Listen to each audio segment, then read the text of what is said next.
সমগ্র বিশ্ব ব্রহ্মাণ্ড যিনি সৃষ্টি করেছেন, সমগ্র বিশ্ব ব্রহ্মাণ্ডে যিনি প্রভু, তিনি নিরাকার নিরঞ্জন অব্যক্তাকার হয়েও শ্রীনামের মধ্য দিয়ে আত্মপ্রকাশ করেছেন। সেই সকল নামের সম্রাট ও সমাহার মন্ত্রাধিরাজ মহানাম ওঙ্কারের পাদমূলে আমার শত সহস্র কোটি ভক্তি বিনম্র প্রণাম নিবেদন করছি। পরমেশ্বর বড় করুণা করে শ্রীরামের জ্যোতি জগন্ময় ছড়িয়ে দেওয়ার জন্যে লোকগুরুরূপে আবির্ভূত হয়েছেন আমাদের সেই পরমারাধ্য গুরুদেব যুগাচার্য ঋষি অখণ্ডমণ্ডলেশ্বর শ্রী শ্রীমৎ স্বামী স্বরূপানন্দ পরমহংসদেবের আতুল চরণে আমার শত সহস্র কোটি ভক্তি বিনম্র প্রণাম নিবেদন করছি। মৎ গুরুর সাথে অভেদ জ্ঞানে জগতের সকল সদ্গুরু শ্রীচরণ কমলে শ্রদ্ধাপ্লুত প্রণাম জানাচ্ছি এবং সাহিত্য সম্ভার চতুর্থ পর্বে আপনাদের সকলকে অভিনন্দন জানাচ্ছি। যারা এটি দেখছেন এবং যারা এর সাথে যুক্ত রয়েছেন তাদেরকে শ্রীগুরু সাক্ষাৎ বিগ্রহ জ্ঞানে শ্রদ্ধাপূর্ণ প্রণাম ও জয়গুরু সম্ভাষণ নিবেদন করছি। আমরা চতুর্থ পর্বে দুটি চমৎকার টপিক নিয়ে আলোচনা করব।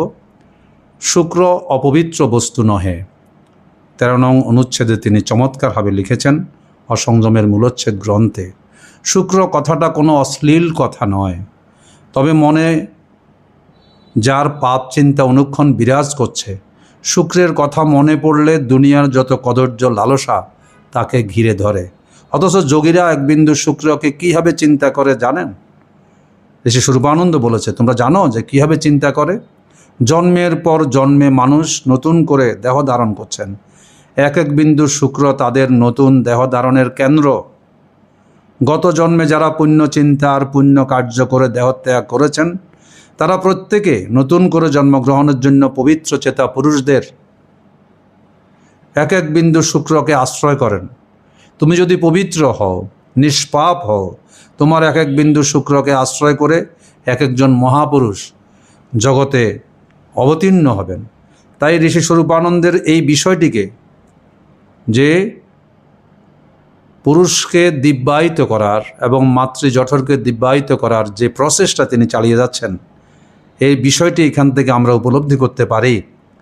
তুমি যদি পবিত্র চিন্তা করো, নিষ্পাপ হও, তোমার এক বিন্দু শুক্রকে আশ্রয় করে জগতে এক একজন মহাপুরুষ জগতে অবতীর্ণ হবেন। শুক্র ইতর সুখে উড়িয়ে দেবার জিনিস নয়, পুণ্যবান মহাপুরুষদের জন্মগ্রহণের জন্য সযত্নে রক্ষা করবার জিনিস। শুক্র ক্ষয়ে শুধু তোমারই দেহ বা মস্তিষ্কের ক্ষতি হচ্ছে তা নয়, যেসব পুণ্যবান নরনারীদের আবির্ভাবে জগতের দুঃখ কমত, তোমাদের অবৈধ ক্ষয়ে তাদের আবির্ভাবের বাধা ঘটল। ঠিক পরবর্তী তিনি বলেছেন 14 নম্বর অনুচ্ছেদে জনেন্দ্রিয় সৃষ্টির উপযোগিতা, যে মাতৃগর্ভে তোমার যখন জন্ম হয় তখন পিতৃবীর্য মাতৃবীর্যের সঙ্গে মিলিত হয় এবং পিতৃবীর্যের পবিত্র একটি সূক্ষ্মাতি সূক্ষ্ম পুং জীবকোষ মাতৃবীর্যের পবিত্র আরেকটি সূক্ষ্মাতি সূক্ষ্ম স্ত্রী জীবকোষের জারম সেল এর সঙ্গে মিলিত হয়ে একটি জীবকোষে মিলিত হলো।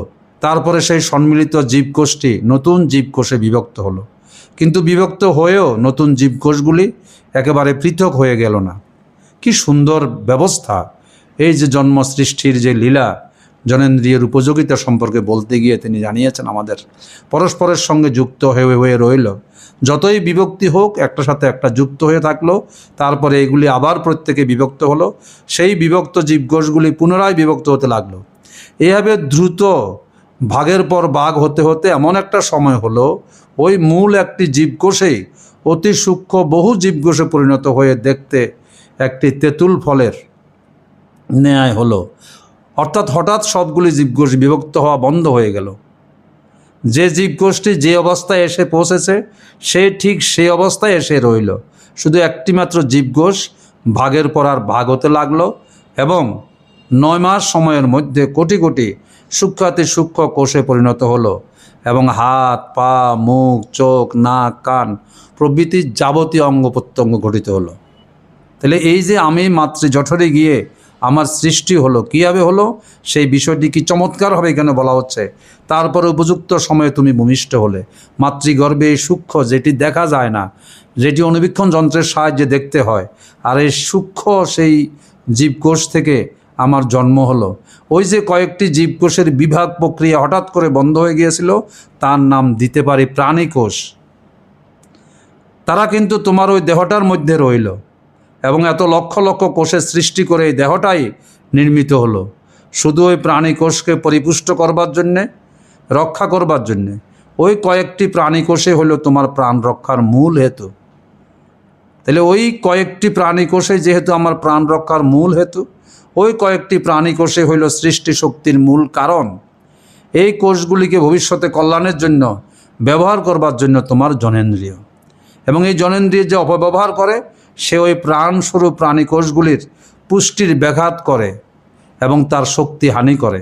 অতএব জনেন্দ্রিয়ের অপব্যবহারকারীকে আত্মহত্যাকারী ছাড়া আর কি বলা যেতে পারে?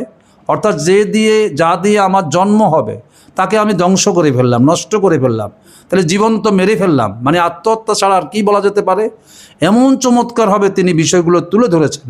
সুতরাং আমরা প্রত্যাশা করি প্রতিটি পর্বে ছোট্ট ছোট্ট বিভিন্ন টপিকের মধ্য দিয়ে আমরা উপস্থাপন করার চেষ্টা করছি যে বিষয়টি নিয়ে মানুষ খারাপ চিন্তা করত, অপবিত্র চিন্তা করত, আর সেই বিষয়টি কত চমৎকারভাবে ঋষি স্বরূপানন্দ অসংযমের মূলচ্ছেদ গ্রন্থে তিনি তুলে ধরেছেন। সেগুলো যদি বালক, কিশোর, যুবক প্রত্যেকে উপলব্ধি করে এবং তাদের অভিভাবক যদি উপলব্ধি করে, সন্তান ভালো না হয়ে পারবে না। সন্তান ভালো হলে কার লাভ? প্রত্যেকের লাভ, জগতের লাভ, সমাজের লাভ, দেশের লাভ। এই জন্য বলা হয়ে থাকে এই বালক, কিশোর, যুবক আমাদের সম্পদ। তা আমরা এই সম্পদটিকে রক্ষা করার জন্যে জাতি, বর্ণ, ধর্ম নির্বিশেষে আসুন প্রত্যেকে ঝাঁপিয়ে পড়ে অন্তত বালক, কিশোর, যুবকদেরকে রক্ষা করে অপবিত্রতার হাত থেকে বাঁচিয়ে তাদেরকে পূর্ণ মানুষ হিসেবে তৈরি করার চেষ্টা আমরা সকলে করি। তাইলে আমাদের এই স্বরূপানন্দ সাহিত্য সম্ভার আলোচনা সার্থক হবে। এইখানে আমরা শেষ করতে যাচ্ছি। এই শুক্র যে অপবিত্র বস্তু নহে, এই জনন্দ্রিয়ের উপযোগিতা কী কারণে এটি সৃষ্টি হয়েছে, এই দুইটি টপিকের মধ্য দিয়ে আজকে চতুর্থ পর্ব আমরা শেষ করতে যাচ্ছি এবং আপনাদের সকলকে পর্যায়ক্রমে প্রত্যেকটি পর্ব দেখার আহ্বান জানাচ্ছি। এবং বিশেষ করে যদি গার্ডিয়ান পাশে থাকে, অভিভাবক পাশে থাকে, জ্যেষ্ঠ ভ্রাতা পাশে থাকে, শিক্ষক মণ্ডলী থাকে, তাহলে ছেলেদেরকে বুঝিয়ে দিতে পারবেন নিঃসংকোচে। কারণ সংকোচ করার কোনো কারণ নেই, কারণ সে আমার অজ্ঞাতে এই অপবিত্র কাজটি করে ফেলবে এবং তার জীবন, জন্মকর্ম সার্থক হওয়ার না হয়ে সেখানে নষ্ট হবে। তাই আমরা প্রত্যাশা করছি আর একটি ছেলের জীবনও যেন নষ্ট না হয়, প্রত্যেকে যেন অপবিত্রতার পঙ্ক থেকে নিজেকে উদ্ধার করতে পারে। তাই আমরা আপনাদের সকলকে অভিনন্দন জানিয়ে চতুর্থ পর্ব শেষ করছি এবং প্রত্যেকটি পর্ব দেখার আহ্বান জানাচ্ছি। হরি ওম। জগতের কল্যাণ হোক। জয় গুরু।